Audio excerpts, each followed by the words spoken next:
روزوں کا مہینہ رمضان کا مہینہ ہے، جس میں قرآن اول نازل ہوا، جو لوگوں کا رہنما ہے اور جس میں ہدایت کی کھلی نشانیاں ہیں اور جو حق و باطل کو الگ الگ کرنے والا ہے۔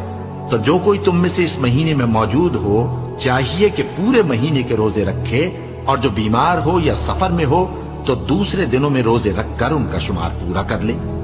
اللہ تمہارے حق میں آسانی چاہتا ہے اور سختی نہیں چاہتا، اور یہ آسانی کا حکم اس لیے دیا گیا ہے کہ تم روزوں کا شمار پورا کر لو، اور اس احسان کے بدلے کہ اللہ نے تم کو ہدایت بخشی ہے تم اس کو بزرگی سے یاد کرو اور اس کا شکر کرو۔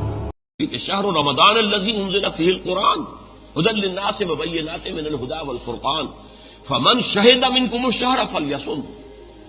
جو کوئی بھی تم میں سے پائے اس مہینے کو، اس پر لازم ہے کہ روزہ رکھے۔ اب اختیار نہیں رہا، یہ نہیں رہا کہ نہ رکھو تو ایک مسکین کو کھانا کھلا دو۔ ہاں، اس اختیار کو حضور نے اپنے حکم سے قائم رکھا۔ کس کے لیے؟ وہ بہت بوڑھا مرد ہے، عورت ہے، فاقہ اس سے برداشت نہیں ہو سکتا، جان جانے کا اندیشہ ہے، وہ ایک مسکین کو کھانا کھلائے۔ یا کوئی ایسے مرض میں مبتلا ہے کہ جس مرض کی شفا یاب ہونے کی توقع نہیں۔ علیہ وسلم من صام رمضان ایمانا و احتسابا غفر له ما تقدم من ذنبه۔ جس نے رمضان میں روزے رکھے ایمان کے ساتھ، یقین کے ساتھ اور احتساب، اللہ سے اس کے اجر کی امید میں، غفر له ما تقدم من ذنبه، اس کے پچھلے تمام گناہ معاف ہو جائیں۔ یہ نوٹ کیجئے کہ اس سے مراد گناہ کبیرہ نہیں ہے، گناہ صغیرہ۔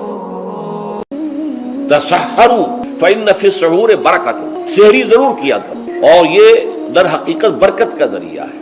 یہ بھی آپ نے فرمایا ہمارے اور یہود کے روزے کے مابین جو فرق ہے وہ سحری ہے۔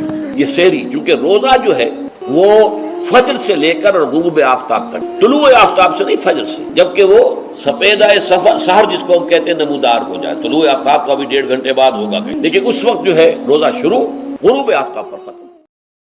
بھوک لگی ہوئی ہے، کھانا بہترین موجود ہے، نہیں کھا سکتے، اللہ کا حکم نہیں ہے، اللہ کی اجازت نہیں۔ شدید پیاس ہے، بہترین مشروبات فریج میں رکھی ہوئی ہے، نہیں کھا سکتے، نہیں پی سکتے، جائز نہیں ہے، حالانکہ حلال ہے، حرام نہیں ہے۔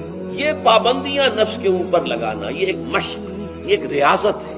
اس ریاضت کا حاصل یہ ہونا چاہیے کہ انسان بقیہ 11 مہینوں میں اپنے آپ کو حرام سے تو بچائے نا۔